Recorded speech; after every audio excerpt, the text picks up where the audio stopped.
الحمد لله وكفى وسلام على عباده الذين اصطفى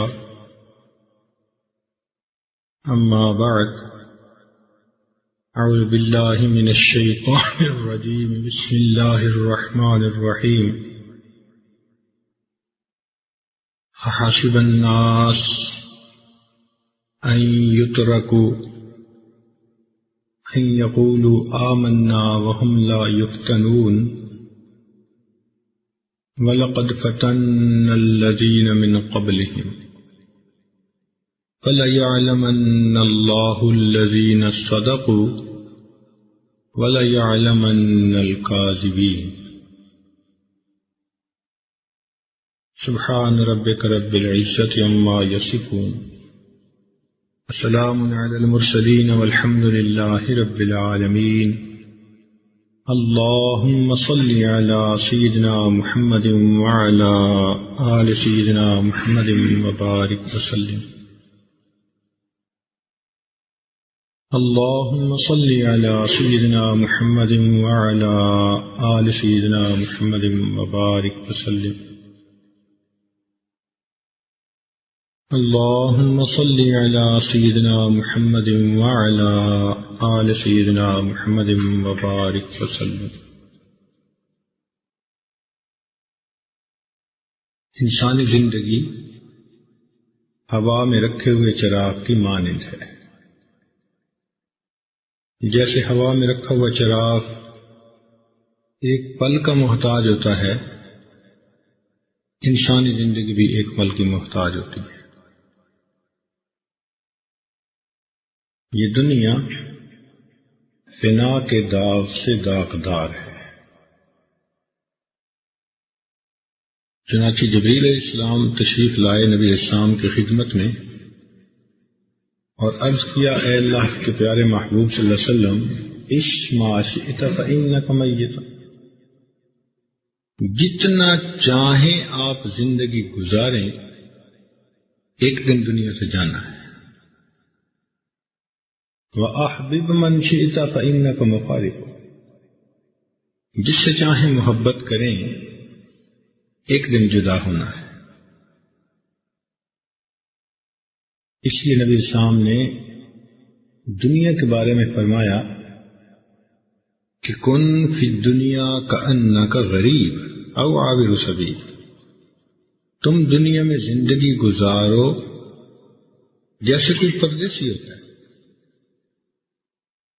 یا راستہ چلنے والا مسافر ہوتا ہے۔ ہمارا وطن اصلی جنت ہے، یہ ہمارا وطن اقامت ہے۔ کچھ مدت کے لیے ہم یہاں آئے ہیں، پھر واپس اپنے وطن لوٹنا ہے۔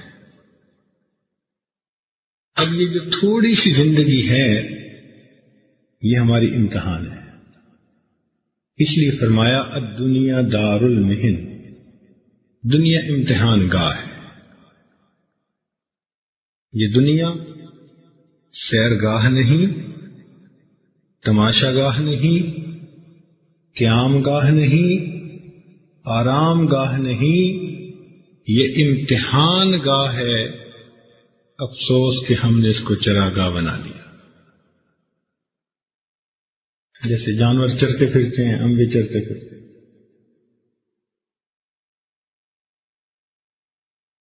اللہ تعالیٰ فرماتے ہیں لقد خلقنا الانسان فی کبد، تحقیق ہم نے انسان کو مشقت کے لیے پیدا کیا کہ اس دنیا میں رہ کر یہ محنت کرے۔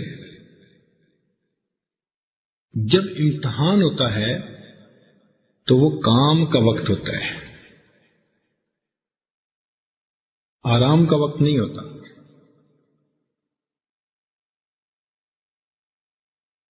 آپ نے کبھی دیکھا کہ 3 گھنٹے کا جو پرچہ ہوتا ہے، اس 3 گھنٹے میں کوئی والی بال کا میچ کھیلے؟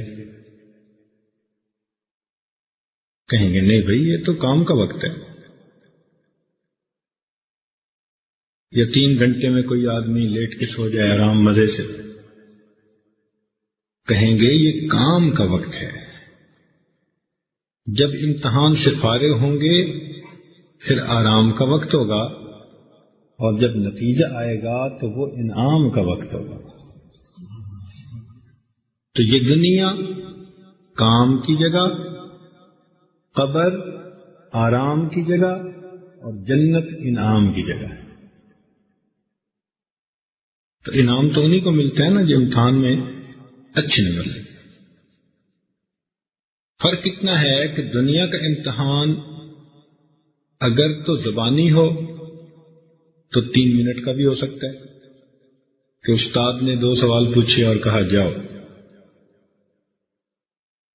اور قلمی امتحان 3 گھنٹے کا، اور یہ زندگی کا امتحان یہ 150 سال کی زندگی۔ تو ہماری 150 سال کی زندگی ہے، یہ پورا کا پورا ہمارا امتحان ہے۔ ہمیں خوشی ملتی ہے تو یہ بھی امتحان کہ یہ میرا شکر ادا کرتا ہے یا نہیں۔ ہمیں غم ملتا ہے تو یہ بھی امتحان کہ یہ صبر کرتا ہے یا نہیں۔ شکر کرنے والا بھی جنت میں جائے گا، صبر کرنے والا بھی جنت میں جائے گا۔ ہر دن ہر وقت ہم آزمائش میں ہیں، اور جیسے رپورٹر ہوتے ہیں نا، حاکم اعلیٰ کے رپورٹر ہمارے ساتھ ہیں، وہ رپورٹ لکھ رہے ہیں یہ کر کیا رہا ہے۔ ہماری زندگی کی شیٹ رول تیار ہو رہی ہے، تو یہ امتحان ہے۔ اب انسان کا نفس وہ چاہتا ہے کہ میری خواہشات پوری ہوں، اس کی فطرت یہی ہے کہ چاہتا ہے کہ میری خواہشات پوری۔ اس لیے آپ دیکھیں گے کہ ہر بندہ دنیا میں اپنی جنت بنانے میں لگا ہوا ہے، ہر بندہ۔ میرا گھر ایسا ہو، میری سواری ایسی ہو، بیوی میری ایسی ہو، بچے میرے ایسے ہو، عزت میری ایسی ہو، کام کاروبار میرا ایسا ہو۔ وہ اپنی من پسند کی جگہ، یا دوسرے لفظوں میں اسے جنت کہہ دو، وہ جنت بنانے میں لگا، دن رات لگے ہوئے ہیں اپنی جنت بنانے میں۔ جبکہ اللہ رب العزت نے انسانوں کے لیے جنت تو آخرت میں بنائی۔ فرمایا میرے بندو، دنیا میں تم میری مرضی پہ عمل کر لو، آخرت میں تمہاری مرضی چلے گی۔ چنانچہ اللہ تعالی نے جو جنت بنائی ہے، وَلَكُمْ فِيهَا مَا تَشْتَهِي أَنفُسُكُمْ وَلَكُمْ فِيهَا مَا تَدَّعُونَ، وہاں تمہیں وہ کچھ ملے گا جو تمہارا جی چاہے، تمہاری خواہش پوری ہوگی۔ واہ میرے مولا، هَلْ جَزَاءُ الْإِحْسَانِ إِلَّا الْإِحْسَانُ۔ دنیا میں ہم نے اللہ کی چاہت پوری کر دی، اللہ نے جنت میں اپنے بندوں کی چاہت کو پورا کر دیا۔ جنت کے گھر کا ڈیزائن بدلے گا، جنت میں اس کی مرضی چلے گی۔ سبحان اللہ، کیا زندگی ہوگی! من پسند کا حسن ملے گا، کھانا ہوگا، پینا ہوگا، عیش ہوگا، آرام ہوگا، نہ وہاں تھکاوٹ ہوگی، نہ کوئی غم ہوگا۔ لا خوف علیکم اليوم ولا انتم تحزنون، نہ کوئی حزن ہوگا، ایک شاہی مل جائے گی۔ یا سمجھنے کی خاطر یوں کہیے کہ بندے کو وہاں چھوٹی سی خدائی مل جائے گی، سمجھنے کی خاطر، جب ہر مرضی پوری ہو رہی ہے۔ سبحان اللہ، واہ میرے مولا، کیسی زندگی ہوگی! انسان تصور نہیں کر سکتا۔ نیکوں کا ساتھ ہوگا، اور پھر مزے کی بات کہ یہ نعمتیں ہمیشہ کے لیے ہوگی۔ وَأَنْتُمْ فِيهَا خَالِدُونَ، تم ہمیشہ ہمیشہ وہاں رہو۔ کیا الاٹمنٹ ہوگی کہ یہ سب نعمتیں اللہ تعالیٰ نے دے کے فرما دیا کہ اب تمہیں یہاں سے کوئی نکالے گا نہیں، تم ہمیشہ ہمیشہ یہاں۔ واہ میرے مولا، جو سب سے چھوٹی جنت ہوگی جس بندے کو ملی وہ اس دنیا سے بھی 10 گنا بڑی ہوگی، اور جو بندہ جائے گا آخری بندہ، اس کی بھی تفسیر حدیث پاک میں ہے کہ اللہ تعالیٰ اس کو کہیں گے کہ تیرے عمل اتنے تو نہیں کہ تو جنت میں جائے، چلو تجھے جہنم کے کنارے کھڑے کر دیتے ہیں۔ تو جہنم کے کنارے اس کو کھڑا کریں گے، اس کو دھواں پہنچے گا، جہنم کی لپٹیں پہنچیں گی، اور جہنمیوں کے رونے کی آواز آئے گی۔ وہ کہے گا یا اللہ یا اللہ، پکارے گا اللہ کو، فرشتے کو بھیج کے پوچھوائیں گے کیا چاہتا ہے، کہ یا اللہ بس میرا رخ ادھر سے پھیر دے، لا اسمع حسیسها ولا ارى اهلها، نہ میں چیخیں سنوں نہ میں دوزخیوں کو جلتا دیکھوں، میرا رخ پھر جائے۔ تو رخ پھیر دیں گے، پھر تھوڑی دیر کے بعد یا اللہ یا اللہ، پھر اللہ تعالیٰ فرشتے کو بھیجیں گے جا کے پوچھو کیا چاہتا ہے، کہ یا اللہ بس بہت قریب ہوں جہنم کے، تھوڑا سا مجھے آگے کر دیا جائے۔ تو فرشتہ اس کو اتنا آگے کر دے گا کہ جہاں دور سے وہ جنت کو دیکھے گا اور اس کی ٹھنڈی ہوا کا جھونکا آئے گا۔ اب جب ٹھنڈی ہوا کا جھونکا آئے گا تو بس ارادہ بدل جائے گا، یا اللہ یا اللہ، کیا چاہتے ہیں میرے بندے؟ بس یا اللہ صرف اتنا چاہتا ہوں کہ دروازے کے قریب کر دے۔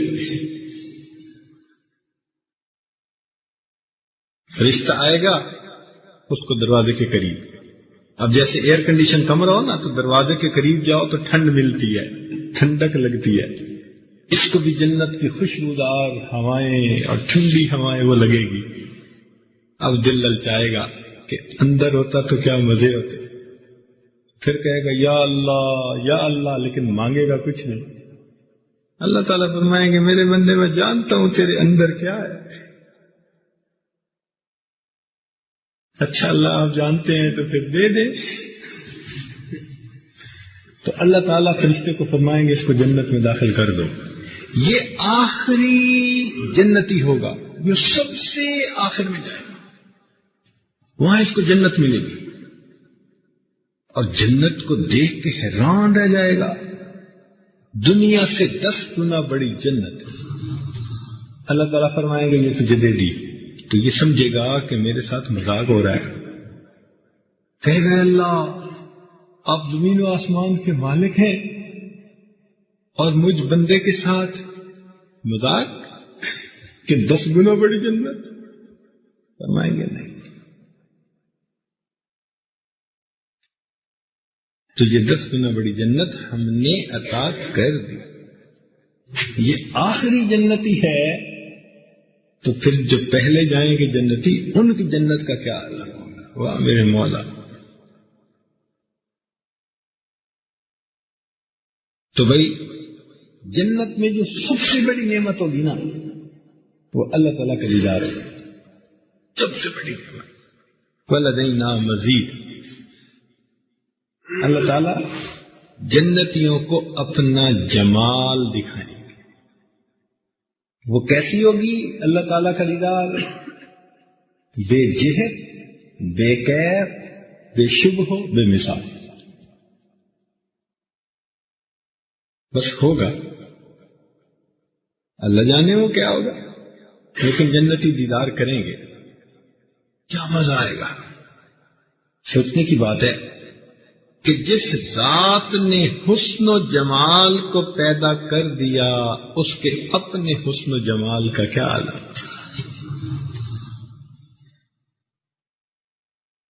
بڑی تفصیل ہے کہ وہ کیا ہوگا. جب جنتی جنت میں جائیں گے تو جنتی مخلوق کو دیکھیں گے تو وہ اتنی خوبصورت ہوگی کہ یہ 70 سال تک ٹک ٹکی باندھ کے دیکھتے رہ جائیں گے. ان کو وقت گزرنے کا پتہ نہیں چلے گا. 70 سال دیکھتے رہ جائیں گے. آنکھیں کھلی ہیں، دیکھ رہے، وقت گزرنے کا احساس ہی نہیں. جنت کی مخلوق اتنی خوبصورت ہے. لیکن جب جنتی جنت میں اللہ تعالیٰ کا دیدار کریں گے تو اس وقت نور کی بارش ہوگی. تو جیسے آندھی آتی ہے نا تو بندے کے پورے چہرے پر مٹی کی تہ آ جاتی ہے. دور سے پتہ چل جاتا ہے کہ یہ آندھی میں سے آیا ہے. جب نور کی آندھی آئے گی تو وہ نور تمام جنتیوں کے چہروں پہ سج جائے گا، اور اس کی وجہ سے جنتیوں کا حسن اتنا بڑھ جائے گا کہ جنتی لوٹ کر جب اپنے گھروں میں آئیں گے تو جنتی مخلوق ان کے حسن و جمال کو دیکھ کر اتنی حیران ہوگی کہ 70 سال تک وہ دیکھتے رہ جائیں گے. ان کو وقت گزرنے کا احساس نہیں ہوگا.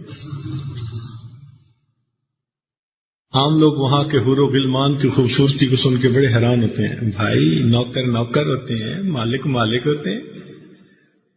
اگر خادموں کے حسن کا یہ عالم ہے تو پھر سوچو نا کہ مالکوں کے حسن کا کیا عالم ہے.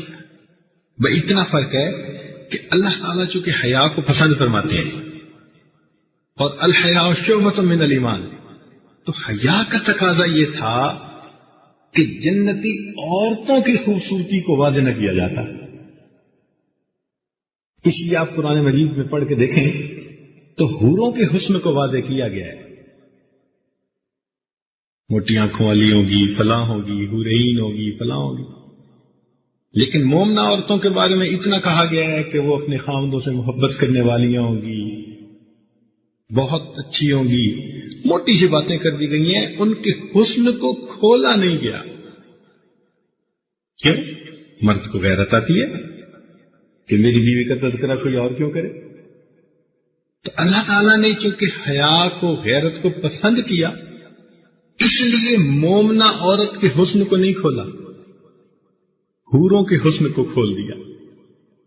مقصد کیا تھا کہ بھئی تم اندازہ لگا لو کہ جب خادمہ وہاں کی ایسی ہوگی تو مالکہ وہاں کی کیسی ہوگی. تو جنت میں کیا نعمت اللہ تعالیٰ بندے کو دیں گے. اب بتاؤ بھئی کہ اتنی بڑی نعمتیں اللہ تعالیٰ عطا فرمائیں گے اس تھوڑی سی زندگی کی محنت پر. آخرت کا ایک دن 50,000 سال کے برابر ہے. 50,000 سنہ. اور اگر یہاں کا 100 سال کسی کی عمر ہو تو آخرت کے حساب سے وہ 2.5 منٹ بنتی ہے. اب بتاؤ 2.5 منٹ کی اگر کوئی مشکل ہو اور اس پر ہمیشہ ہمیشہ کا انعام ملے تو لوگ تو 2.5 منٹ کے لیے مجھے لگتا ہے آگ پہ بھی چلنے کے لیے تیار ہو جائیں گے. کہ جی وعدہ کرو تم ہمیں یہ دو گے، ہم تمہیں 2.5 منٹ آگ پہ چل کے دکھا دیتے ہیں. اور دل میں کہیں گے کہ ہاں یہ 2.5 منٹ ہی ہے نا، تو مشکل اٹھا لیں گے، برداشت کر لیں گے. تو جس طرح بندہ تھوڑی دیر کی مشقت کو برداشت کر کے بڑے انعام کا حقدار بننے کے لیے تیار ہو جاتا ہے، تو اسی طرح مومن کو بھی چاہیے کہ دنیا کی تھوڑی دیر کی مشقتوں کو برداشت کر لے اور آخرت کے بڑے انعامات کا حقدار بن جائے. اس لیے ہمارے بزرگوں نے کہا نور میں ہو یا نار میں رہنا. عزیز طلباء، نور میں ہو یا نار میں رہنا، ہر جگہ ذکر یار میں رہنا. نور میں ہو یا نار میں رہنا، ہر جگہ ذکر یار میں رہنا، چند جھونکے خزاں کے بس سہ لو، پھر ہمیشہ بہار میں رہنا۔ بس یہ دنیا کی تھوڑی سی زندگی ہے، یہ جھونکے خزاں کے سہ لیں، پھر انشاءاللہ بہار ہی بہار۔ اس لیے مومن کی جب موت آتی ہے تو اس کے لیے تو آخرت کی نعمتوں کے دروازے کھل جاتے ہیں۔ اس چیز کو انبیاء کرام نے سمجھا اور وہ یہ علم لے کے دنیا میں آئے، اور جن حضرات نے ان کی صحبت پائی انہوں نے بھی اس یقین کو حاصل کر لیا، پھر انہوں نے بھی ایسی زندگی گزاری کہ بس دنیا کی قربانیاں اور دنیا کی تکلیفیں یہ تو کوئی بات ہی نہیں، یہ تکلیفیں اٹھاؤ اور اللہ کے ہاں کامیاب ہو جاؤ۔ آج اس بات کو سمجھنے کی ضرورت ہے کہ صحابہ رضی اللہ تعالیٰ عنہم نے اس نقطے کو کیسے سمجھا تھا۔ وہ کہتے تھے کہ بس دنیا کی زندگی گزر گئی لیکن اللہ تعالیٰ راضی ہو گئے تو ہم کامیاب۔ اب اس دنیا میں تکلیفیں بھی آئیں گی، مشقتیں بھی آئیں گی، امتحان بھی ہوں گے، یہ سب کچھ برداشت کرنا پڑے گا، لیکن جب ہم اس کو برداشت کریں گے تو اللہ کے ہاں انعام کے حقدار بھی بن جائیں گے۔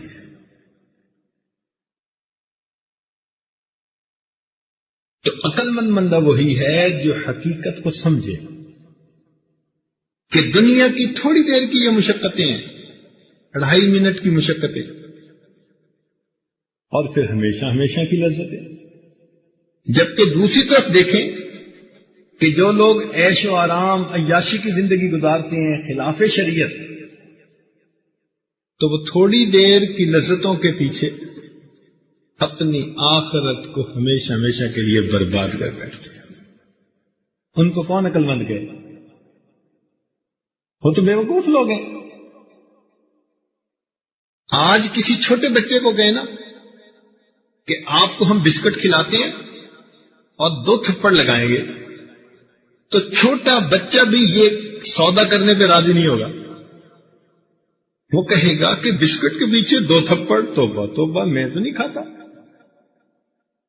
آج ہم اس بچے سے بھی گئے گزرے کہ دنیا کے بسکٹ کے پیچھے آخرت کے ہمیشہ ہمیشہ کے تھپڑ کے اپنے آپ کو حقدار بنا لیا۔ لمحوں نے خطائیں کی، صدیوں نے سزا پائی۔ لمحوں نے خطائیں کی، صدیوں نے سزا پائی۔ آج چند لمحوں کی لذت کی خاطر ہم اپنے اللہ کو ناراض کر دیتے ہیں، کتنا نقصان کر لیتے ہیں اپنا، فقط چند لمحوں کی لذت کی خاطر۔ اللہ اکبر، تو سوچنے کی بات ہے۔ اس لیے اس دنیا میں اپنے نفس کو قابو کیجیے، اپنی خواہشات کو لگام دیجیے، اپنے آپ کو شریعت کی لگام پہنا دیجیے، اور پھر دیکھیے کہ اللہ رب العزت کے لیے جب ہم زندگی گزاریں گے تو بس مرتے ہی ہماری نئی زندگی کا آغاز ہو جائے۔ موت کو سمجھے ہے ناداں اختتام زندگی، موت کو سمجھے ہے ناداں اختتام زندگی، ہے یہ شام زندگی صبح دوام زندگی۔ یہ نئی زندگی کے صبح ہے۔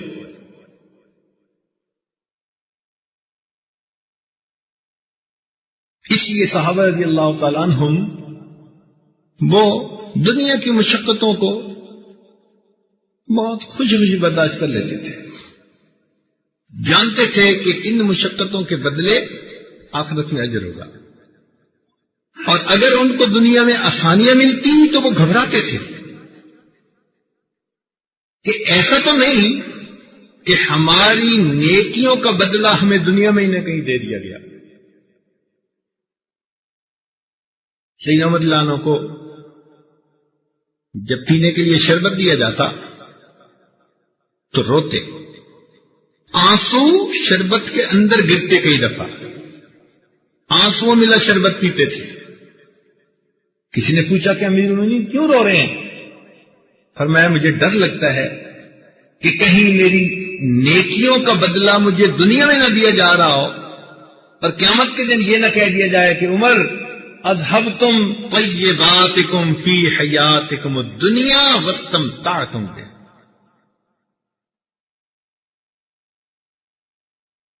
وہ اتنا ڈرتے تھے، اس لیے اختیاری فقر تھا ان کا۔ یعنی ایک مجلس میں صحابہ نے مل کے فیصلہ کیا کہ عمر رضی اللہ عنہ کا مشاعرہ بڑھانا چاہیے، یہ بہت تھوڑا لیتے ہیں بیت المال سے، زیادہ کرنا چاہیے۔ مگر ڈر تھا کہ ان کو بتائے کون کہ آپ کی تنخواہ بڑھا دی گئی، بتائے کون؟ چنانچہ انہوں نے کہا کہ ان کی جو بیٹی ہے نا حفصہ رضی اللہ تعالیٰ عنہ، وہ ام المومنین بھی ہیں، ان سے کہیں۔ چنانچہ ان کو کہا گیا کہ ام المومنین یہ پیغام پہنچا دیجئے۔ انہوں نے کہا کہ ابو جان آپ بہت تھوڑا لیتے ہیں بیت المال سے، تو زیادہ کر لیجئے بس۔ تو میں کون ہے جس نے یہ مشورہ دیا؟ ان کا نام تو میں نہیں بتاتی، تو میں نام بتاتی تو میں ان کی شکلیں بدلتا، اتنی سزا دیتا۔ اور پھر فرمایا کہ حفصہ تم بتاؤ، نبی علیہ الصلوۃ والسلام نے زندگی ہمارے سامنے گزاری، تم نے ان کی زندگی کو کیسے پایا؟ ان کا ایک چٹائی ہوتی تھی اور سر کے نیچے کھجور کی چھال کا ایک تکیہ ہوتا تھا، ایک کمبل ہوتا تھا، گرمیوں میں دورا بچھا لیتے تھے اور سردیوں میں نیچے اوپر بچھا لیتے۔ کپڑے کیسے ہوتے تھے کہ پھٹے کپڑے ہوتے تھے، ایک گیرو رنگ کا کپڑا تھا، کرتا تھا، یعنی کپڑے تھے۔ جب کوئی وفد آتا تو نبی علیہ السلام اس دن وہ کپڑے استعمال فرماتے تھے۔ کھانا کیسا ہوتا تھا؟ کبھی ملتا تھا، کبھی نہیں ملتا تھا۔ پھر کہنے لگے ایک دن میں نے روٹی بنائی اور گھی کے ڈبے کی تل چھٹ، یعنی جو آخر میں بچ جاتا ہے، وہ میں نے اوپر لگا دی، تو بس نبی علیہ السلام اس کو بھی خوش ہو کے کھا رہے تھے اور اوروں کو بھی کھلا رہے تھے۔ یہ محبوب کا کھانا تھا، یہ رہنا تھا، یہ سب۔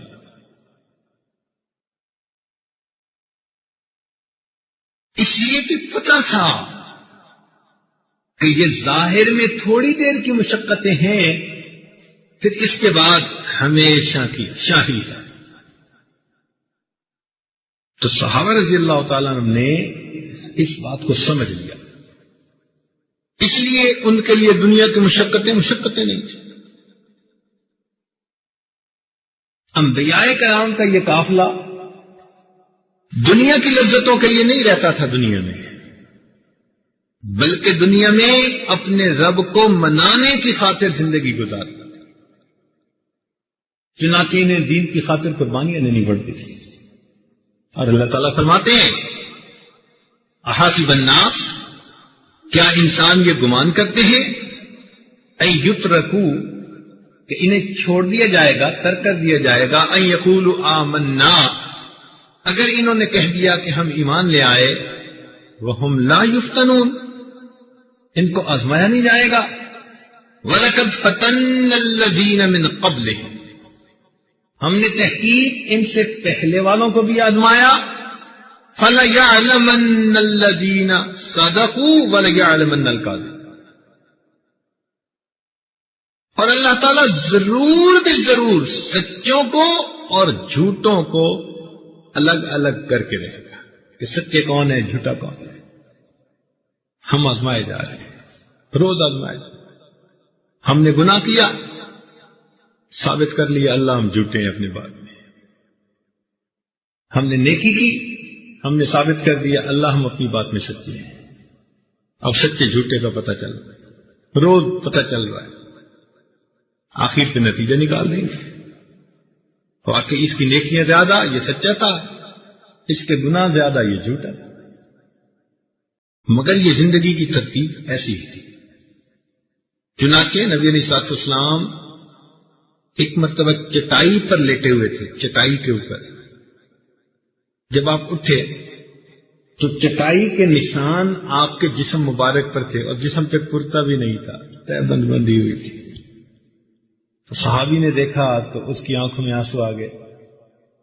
اے اللہ کے محبوب صلی اللہ علیہ وسلم، یہ بدبخت کیسر اور کسریٰ تو دنیا کے عیش و آرام میں رہیں، اور آپ اللہ کے محبوب ہو کر چٹائیوں پہ لیٹے، نشان نظر آ رہے ہیں۔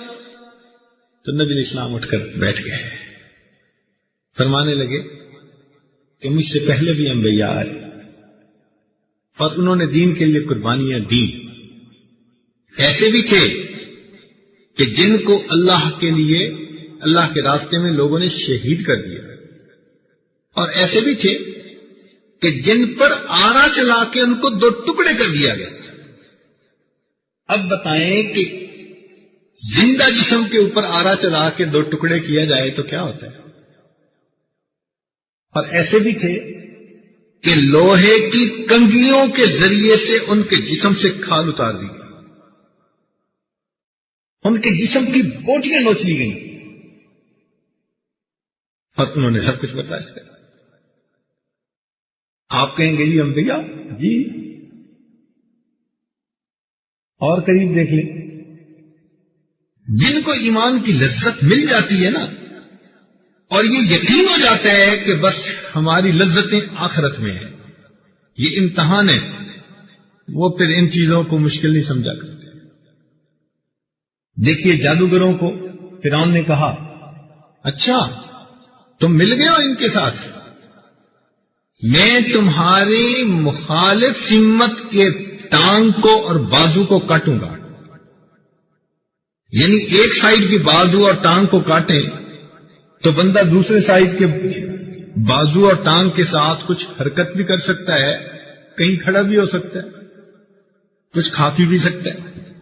اس بدبخت نے کہا نہیں، میں ادھر کا بازو کاٹوں گا، ادھر کی ٹانگ کاٹوں گا، تو توازن رہ ہی نہیں سکتا، لاش بن جائے گی۔ ان کا نہیں، اس نے کہا میں پھانسی لٹکا دوں گا۔ ان کا فقط ما انت قاض، کر لے جو تو کرنا چاہتا ہے، ہم اب پیچھے نہیں ہٹ سکتے۔ ہمیں ایمان کا لذت نصیب ہو گئی، ہمیں دنیا کی حقیقت سمجھ میں آ گئی، چنانچہ اس نے ایسے ہی کیا، ان کے بازو کاٹ دیے، ان کی ٹانگیں کاٹ دی، اور وہ ڈٹے۔ تو اتنی بھی قربانیاں دی ہیں ایمان والوں نے۔ تو سچی بات تو یہ ہے کہ اگر ہمیں کھالیں کھچوانی پڑ جائیں، بوٹیاں نچوانی پڑ جائیں، اور پھر اللہ تعالیٰ ہمیں اپنی رضا دے دے، تو بھی ہم نے اللہ سے سستا سودا کیا۔ عزیز طلبہ بات سمجھ رہے کہ اگر کھالیں کھچوا کے اور بوٹیاں نچوا کے بھی ہم جنت میں چلے گئے تو ہم نے سستا سودا کیا۔ یہ بات ذرا ذہن میں محفوظ کر لیجئے کہ اگر ہم کھالیں کھچوا کے اور بوٹیاں نچوا کے بھی جنت میں پہنچ گئے تو ہم نے اپنے اللہ سے سستا سودا کیا۔ اس بات کو صحابہ نے سمجھا تھا۔ اللہ اکبر، اسی لیے دنیا میں انہوں نے مشقتوں کو برداشت کیا، اللہ کی عظمت کو سمجھتے تھے۔ اللہ اکبر کبیرہ۔ آپ سوچیں، نبی علیہ السلام اللہ تعالیٰ کے محبوب صلی اللہ علیہ وسلم کتنی مشقتیں اٹھانے لگے۔ نبی علیہ السلام نے ارشاد فرمایا کہ مجھے سب انبیاء سے زیادہ تکالیف پہنچائی۔ ایک مرتبہ نبی علیہ السلام سے پوچھا ای الناس اشد بلا، انسانوں میں سب سے زیادہ مصیبتیں کن پر آئیں؟ فرمایا الانبیاء، انبیاء پر آئیں، ثم الامثل فالامثل، پھر جن کی زندگی ان کے مشابہ ہوئی ان کو آئیں، جو ان کے مشابہ ہوئی ان کو آئیں۔ تو جتنا مشابہت ہوگی نبی علیہ السلام کی زندگی سے تو یہ تکلیفیں تو آ سکتی ہیں۔ ہمیں اللہ سے تکلیفیں مانگنی نہیں ہیں، لیکن اگر آ جائے تو شکوے کرنے کی بجائے اس پر صبر کرنا ہے۔ آج کل تو ذرا سی بات پوری نہ ہو نا، ذرا سی خواہش تو اللہ سے بھی ناراض پھرتے ہیں۔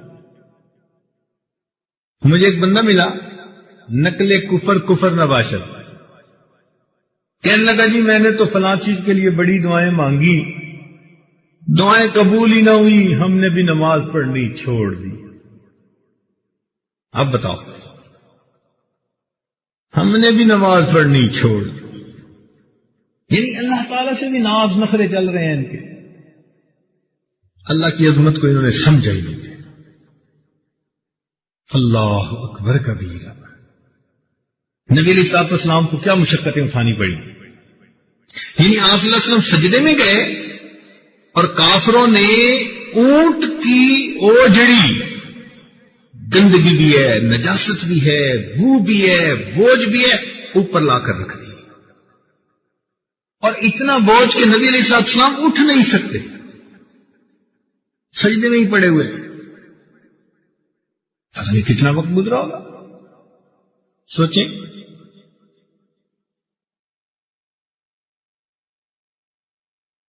ایسی بھی تکلیفیں پہنچائی۔ اللہ اکبر۔ 7 ہجری میں مسلمانوں کا بائیکاٹ کر کے نبی علیہ السلام شیب ابی طالب کے اندر چلے گئے۔ ایک گھاٹی تھی، وہاں سے مسلمان باہر نکلتے کوئی چیز لینے کے لیے، ان کی پٹائی ہوتی۔ 2 سال رہے، کھانا نہیں ملتا تھا، پانی نہیں ملتا تھا، بچے روتے تھے، سب مشقتیں اٹھائیں۔ کوئی 2 سال تھوڑے تو نہیں ہوتے۔ نبی علیہ الصلوۃ والسلام نے سوچا کہ یہاں کے لوگوں نے تو میری بات کو قبول نہ کیا، یہ ددیال کے لوگ تھے، والد کی سائڈ کے لوگ تھے، چچا اور دوسرے لوگ، چلو میں ننہال کی سائڈ پر جا کر ذرا پیغام دیتا ہوں۔ چنانچہ آپ طائف تشریف لے گئے۔ یہ جو طائف کا علاقہ ہے نا، یہ بنو سعد کے رشتہ دار تھے، نبی علیہ السلام کے ماموں کا علاقہ کہا جاتا ہے، نبی علیہ السلام کے ماموں کا علاقہ۔ تو خیال تھا کہ شاید وہ اماں کے رشتے کی لاج رکھیں گے، وہاں جا کر ان کو پیغام دیا، انہوں نے بدسلوکی کی انتہا کر دی۔ اب بتائیں کہ سارا دن کی بھوک ہے، پیاس ہے، تھکن ہے، انہوں نے کہہ دیا کہ آپ اس شہر میں ٹھہر ہی نہیں سکتے، بستی سے نکل جائیں، اور لڑکوں کو پیچھے لگا دیا۔ لڑکے پتھر مار رہے ہیں، مذاق اڑا رہے ہیں۔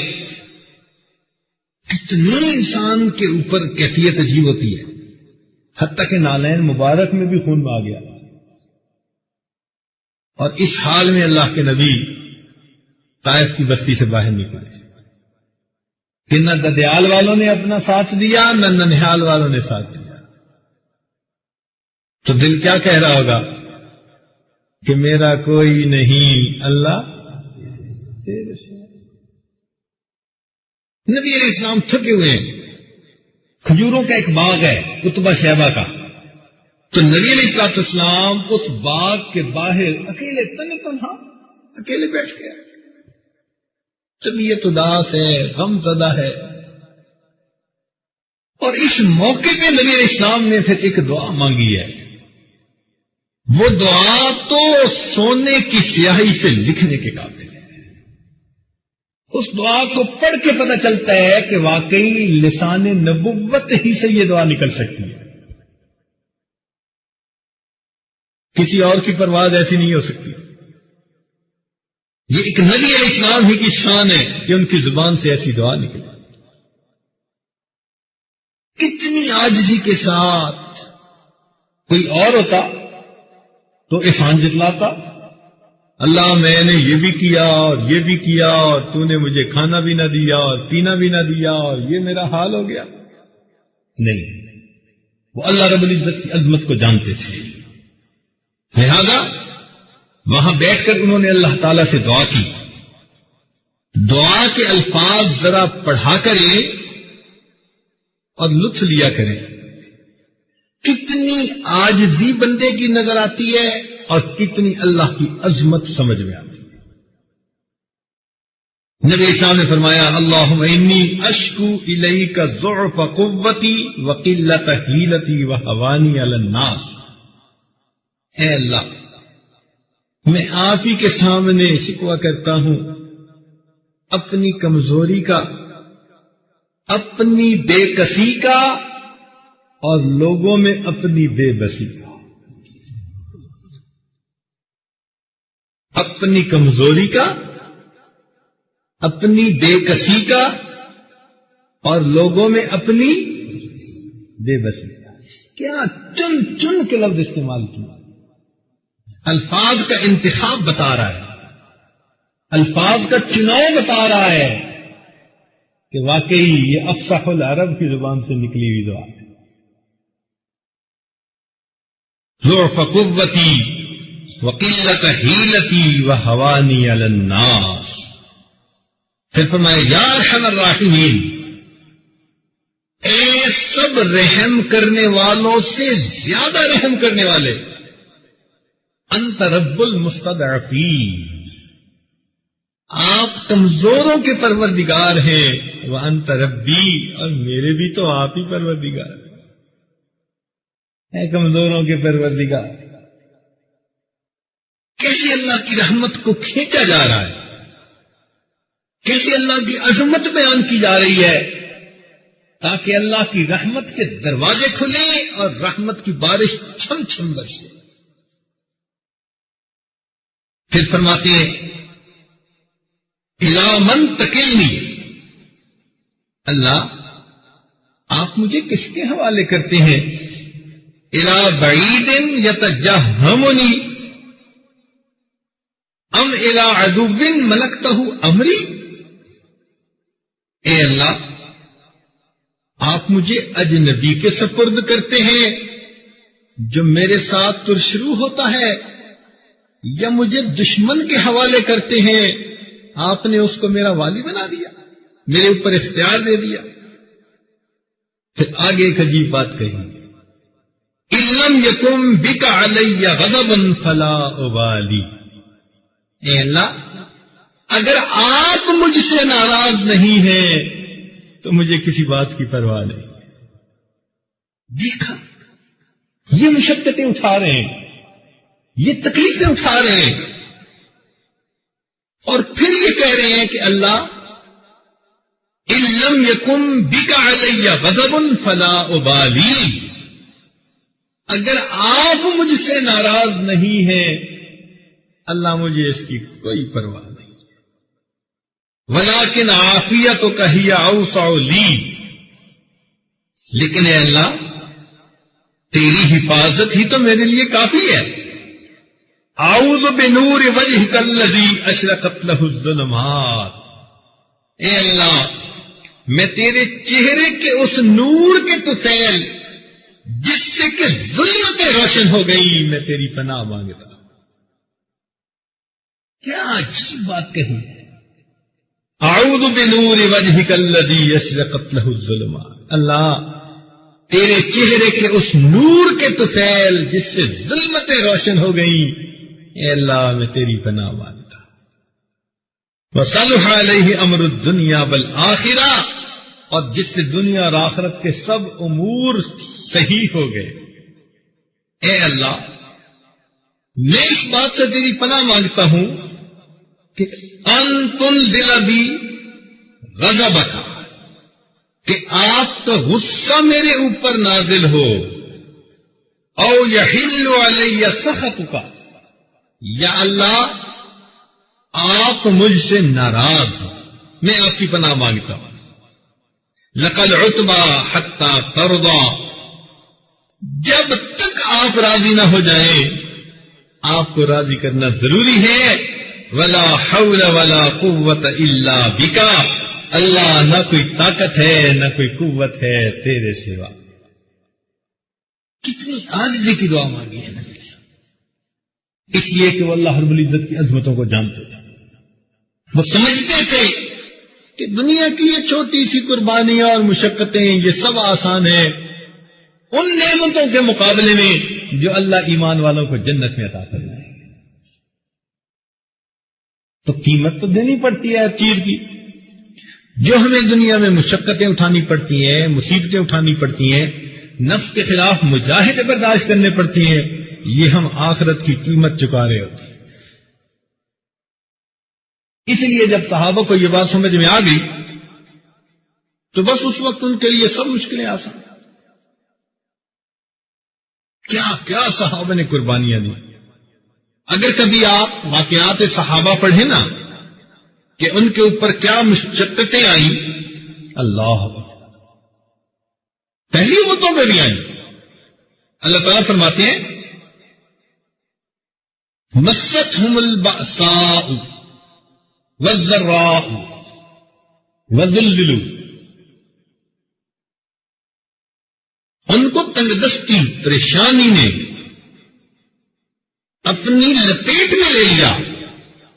وزلزلوا، اور اتنا ان کو جھنجھوڑا گیا حتی یقول الرسول والذین آمنوا معه متی نصر اللہ، حتیٰ کہ رسول اور جو ان کے ساتھ ایمان لائے وہ کہہ اٹھے اللہ کی مدد کب آئے.